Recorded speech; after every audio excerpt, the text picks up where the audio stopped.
Hi guys, Freddy here, welcome back to another Retro RPG, and the end of another poll, which, at the beginning of the week, was being dominated by Dark Heresy. So I dug that out, like the week before I dug out Unknown Armies.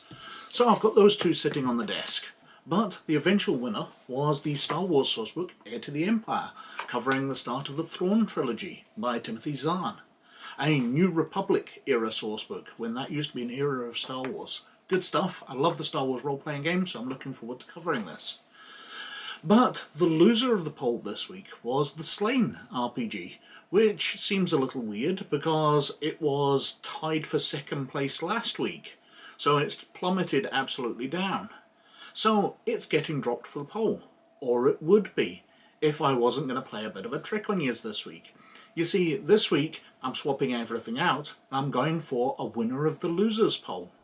So the last 5 games which have been dropped out of the poll because they got the least votes are all back. And they've got one final chance to get a video made on them.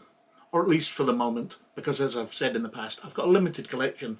So at some point in the future, if this goes on for decades, I'm going to cover everything.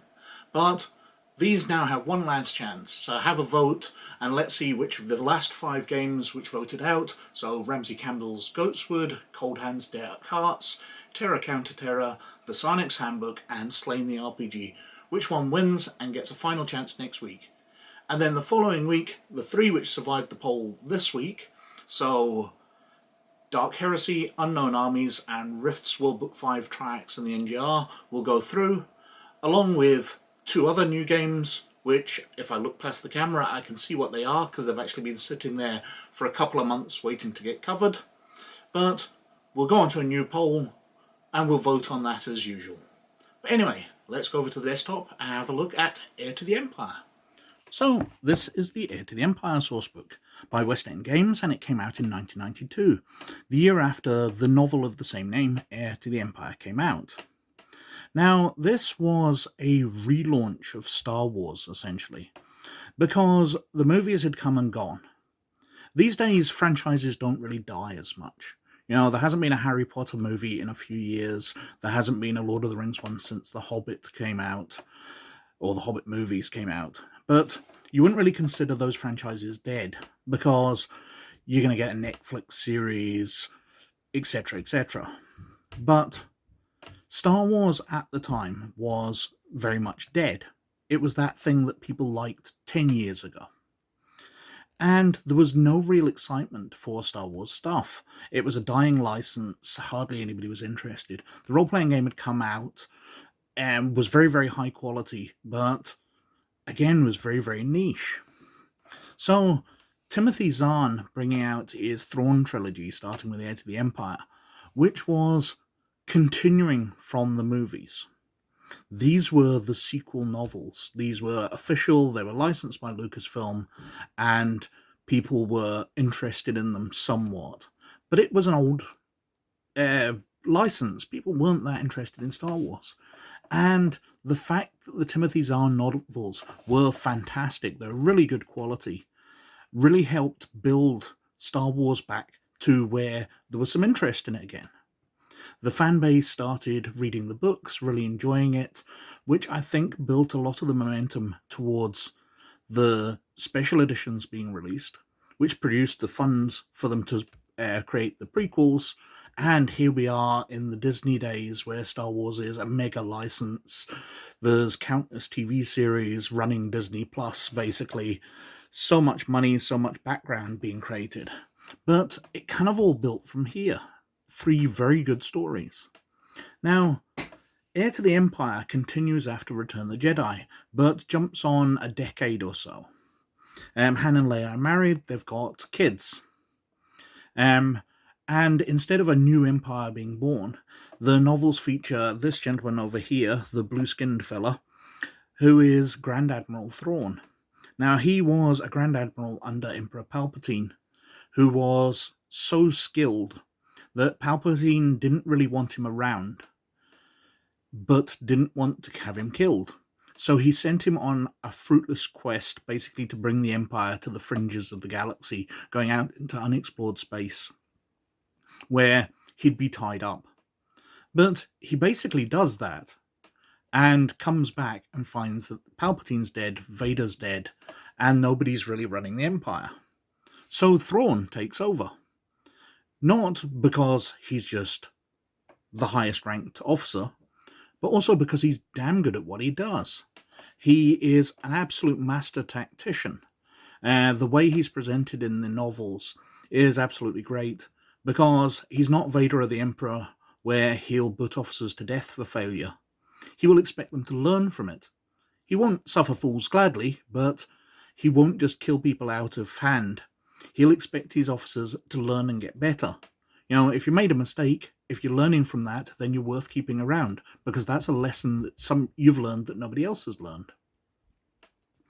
And because of his loyalty to his officers and helping them become better, his officers are very, very loyal to him, just not out of fear. So the Empire under Thrawn is a very different beast, where it won't just use massive military might where it throws its troops away, but it will use intelligence. Thrawn is an art historian. He studies art because he believes he can understand cultures. And through understanding cultures, he believes that he can work out what species will do. And he proves that a few times in the novels by using various tactics against different species, knowing that when they're confronted with the impossible, certain species will surrender, etc., etc. He also takes technologies which were known to exist and uses them in very interesting ways. So Thrawn digs out the cloning cylinders which created the clones and starts cloning stormtroopers to build up his forces again, repeating basically the Clone Wars. There's a battle at the end of Heir to the Empire where Thrawn sneaks his fleet into a Republic base by using cloaking devices. Cloaking devices are double-blind measures where you can't see out and nobody can see in. You are cloaked from the universe. But the fact that you can't see where you're going makes them very useless.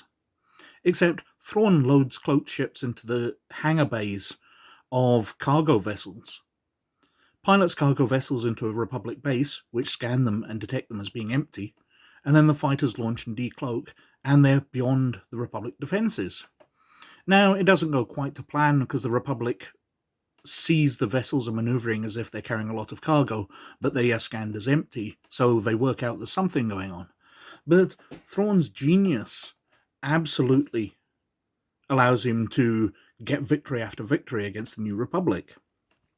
The novels also introduce this character, Juras C'baoth, spelt with 2 U's, because he's a clone of an old Jedi Master. And basically, Thrawn wants him to tie up the Jedi. The Jedi will be so focused on going after this Jedi Master, this fallen Jedi, that they won't bother fighting him. And that's a win-win for Thrawn. So he subjugates himself to Juras C'baoth, or pretends to, calling C'baoth the new emperor. So he gets his way. So Luke and Leia will think that this is the villain and go after him instead of going after Thrawn. The novels also introduce the Nogli Death Commandos, which are a very cool name, but they're a species which follow the Empire because they followed Vader. But their loyalties are brought into question later on because they get a scent of Leia when they're sent to assassinate her and realise she's Vader's daughter, the Lady Vader. So start following her instead. It's just so many good ideas put in, and the sequel novels are equally fantastic. But let's have a look at the back cover. So, it's the Empire Sourcebook by Bill Slavicsek. Beware the dark side, a warning for Luke Skywalker, and a call to arms for all forces of good and order in the New Republic. The evil Empire and Darth Vader have been defeated, and the Galactic Civil War seems won. But the heroes of the New Republic must now battle new enemies. Join Luke, Han Solo, and Princess Leia as they face new challenges to galactic peace and fight the forces of evil in this companion reference to Timothy Zahn's best-selling novel, Heir to the Empire. This volume includes complete information and game statistics on all of the characters, aliens, vehicles, droids, and starships from the best-selling novel. Return to a universe of rich detail, sweeping power, and mystical force. The saga continues. And that's what it is. We've got a Star Wars scroll text here, as if it's heading off into space. A long time ago in a galaxy far, far away, it's time of renewal, 5 years after the destruction of the second Death Star and the defeat of Darth Vader in the Empire. With Emperor Palpatine dead, killed at the decisive Battle of Endor, the remnants of the old Imperial Starfleet have been driven back into barely a quarter of the territory they once controlled. Peace has come to much of the galaxy.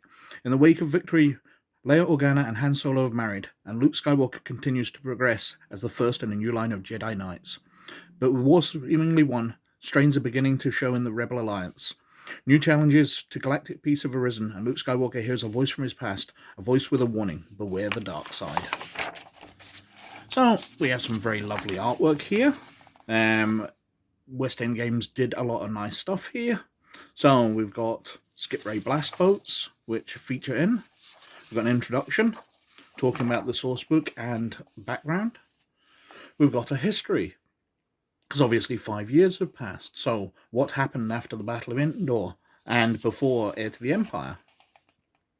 We've got the text of the Declaration of a New Republic, signed by Mon Mothma, Princess Leia, Borsk Failure, Admiral Akbar, Sientev, I'm not even going to pronounce that one, from Elom, a Wookiee, and Doman Barus of Corellia. We've got details about the New Republic. You know, their new logo, built from that of the Rebel Alliance. The Provisional Council, how they moved from being rebels to being a respectable government. We've got the stats for Admiral Akbar. Have I flipped a couple of pages? Yes, I have. The Inner Council, Mon Mothma and her stats. Then on to Admiral Akbar. Borsk Failure, the leader of the Bothans. Many Bothans died to bring us this information, as Return of the Jedi told us. And it turns out they're sort of dogmen. Leia Organa Solo. We've got Han Solo. Repeated stats, one of my problems with West End Games books, but we have jumped a few years forward here, so Han's a bit more respectable. Chewbacca. We've got Wedge. We've got Rogue Squadron. R2-D2. C-3PO. Captain Aphon. Lieutenant Page and Page's Commandos. The Catan Commandos. Then we're on to the Force, going through the mysteries of the Force, the Jedi Knights, the dark side. Then we're on to Luke Skywalker, detailing how he's grown into a Jedi Master. Teachers of Light. Joruus C'baoth. Now, because he's a clone, they've doubled up the U in his name. The original Jedi Master he's cloned from just had one U in his first name. So, later on in the story, we get Luke cloned from the hand he lost in Empire Strikes Back. Sorry I'm spoiling things here, but it's been, 30 years since these books came out, so you've had time. But they clone Luke from his hand, and he becomes Luke with 2 U's. Masters of Darkness. Force powers. Some new ones, and some ones we're already familiar with. Then we're on to the remnants of the Empire. So we've got Grand Admiral Thrawn himself. Very high stats. You know, alien races 11D. Bureaucracy 12D. Streetwise 8D. Planetary systems 11D. Where's his tactics? Shouldn't that be a knowledge one? I don't see his tactic skill. But an absolute genius. We've got Captain Pallion, who ends up in later stories becoming leader of the Empire, but at this point he's just a Star Destroyer captain and basically Thrawn's assistant. The captain of the ship that Thrawn is aboard. Standard Stormtrooper stats. We've got the 0G Assault Troopers in their more Stormtrooper-like armour than we'd seen before, but still very bulky. The Scout Troopers. Thrawn's Armada. We've got Rook, who's a Nogri Death Commando. And various other Nogri here. Avoiding trying to pronounce their names. We've got the Armada and the layout of it, with the core ships, the Star Destroyers, and then the escorts, and then the outlying ships. to stop fighter attacks. Picket line, that's what they're called. We've got the Fringe, because the books do lean heavily on the New Republic is struggling against the remnants of the Empire, especially under Thrawn, but the rogue element here is the Fringe, because Han and Lando and Chewbacca are smugglers. They can speak to the Fringe, who know which way better their bread is buttered. You know, they're better off smuggling things under the New Republic because they'll just be thrown in jail, rather than smuggling things under the Empire where they'll be put to death. So we've got Lando, we've got Talon Card, we've got Mara Jade. Mara Jade, who in the expanded universe ends up marrying Luke, but at this point she is an ex-Emperor's hand, a Force user who the Emperor basically forced his will onto to make an obedient servant, and he has programmed her to kill Luke Skywalker.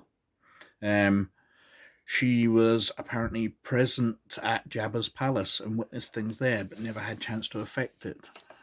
But as the Emperor Palpatine died, he sent out a message through the Force to her and imprinted one final command on her. The Last Command, as the third book is called. Card's organization and his base on the moon of Merca. His sidekicks. Then we're on to planets. So various planets which are visited, including Coruscant, which was named for the first time by Timothy Zahn. Although the role-playing game had called it Imperial Center and things, it was the Zahn novels which first named Coruscant, far before the prequels did it. Dagobah, Kashyyyk, Ilum, various places which we're quite familiar with. Now we've had the Clone Wars series and all this. Got Merca, got different creatures from it. The Vornskir, the Ysalamiri, which are creatures which defend themselves from the Force by pushing it back, so are useful against Jedi. Sluis Van, the shipyards. Wayland. Wayland is one of the storage places for the Emperor. I'm trying to think which game. Battlefront 2 featured one of his other ones, the Emperor's Observatory, where he stored some things. But these books laid it down far earlier, where the Emperor took valuable items, which he might need later, and hid them away on different planets. And to a degree we see that through the sequel trilogy, where the Emperor has hidden methods for him returning to life and various cloning things, which apparently Snoke is one of, and the ability to build these planet-destroying Star Destroyers we see in Rise of Skywalker, away on a hidden planet. So if anything ever happened to him, he could retreat. And these books introduced that idea. We have different species here. So Wookiees statted out again. Ralra and Salperin, 2 Wookiees. We've got equipment, so different types of blasters, cloaking shields and how they work, data pads, glow rods, lightsabers, all fairly standard stuff, which we've seen before in other places. As I've said before, the Star Wars sourcebooks really suffered from repeating stuff over and over again, which was useful to people who were only picking up 1 or 2 of the sourcebooks because they had everything they needed just within that sourcebook. But it was terrible if you picked up everything, because you were getting 10 to 25% of material which was just repurposed from other books. You were getting R2-D2 again and again and again, and Star Destroyers again and again and again. And we've had Stormtroopers in here, which I think are in the base books, so we're just getting stuff repeated. We've got vehicles, so various air speeders, speeder bikes, mole miners, chariot LAVs, so Imperial weapons used for assault. Got starships, so combat ships, assault frigates, Carrack-class cruisers, Corellian corvettes, dreadnoughts, escort frigates, Interdictor-class cruisers, a capital ship recognition guide with the Star Destroyer in the middle. We can see the Carrack class and the Nebulum B, so we get an idea of what scale these ships are. Mon Calamari Star Cruisers, Star Destroyers, once again. We've seen those so many times. We've got freighters, medium transports. So the Gallifrey Yards transport, the Action 6 transport, the Millennium Falcon, again. Now, one of the things this sourcebook was very good because not many places had the stats for the Imperial Shuttle, which I'm kind of annoyed at because it's one of the more useful ships. How often when you're playing a Star Wars role-playing game are the players going to nick an Imperial Shuttle to get out of a base? So being rebels and stealing one of these or using one of these to sneak into an Imperial base, having these stats is very handy, but they only printed them in this book and I think one other place. We've got starfighters, so the standard X-Wing, B-Wing, the TIE fighters, and mole miners. Utility vehicles for the shield ships, because there's a planet within the books which is close to a sun, which would melt the hulls of other ships. So they have these big shield ships, which freighters and things can sit behind. And what these do is absorb the heat, and then through cooling systems pump it out of the back to protect whatever's hiding behind them. Got some very nice blueprints of the Skip Ray Blast boat. I never liked the stats of this because apparently it's a fighter, but it's got capital scale weapons. But I really do like the look. It's very Star Wars. Plus being slightly bigger, you can use it as a patrol ship because there's room for crew to sit in here and rest and actually spend some time instead of a fighter where the pilot is just sat in the cockpit all the time. And then we've got an advert for Dark Force Rising sourcebook coming out in November. This came out in June, I believe, of that year. And then they're advertising Star Wars 2nd Edition, October 1992. So obviously the Dark Force Rising sourcebook was going to be for 2nd Edition coming out after it. But this was actually 1st Edition. So that is the Heir to the Empire sourcebook. It's very nice and there's a load of lovely stuff in it. And Heir to the Empire itself was so innovative and has set up Star Wars in so many ways. You can look back at all the stuff that goes on these days and see it echoing back to the Timothy Zahn Heir to the Empire books. Cloning of characters, the Emperor having hidden storerooms, etc, etc. But I think I've whittled on for quite long enough as usual. So thank you very much for watching. Please like, subscribe and comment below, as it does me massive favours with the YouTube algorithm. But most of all, as always, you look after yourselves. And I'll catch you later. Bye now.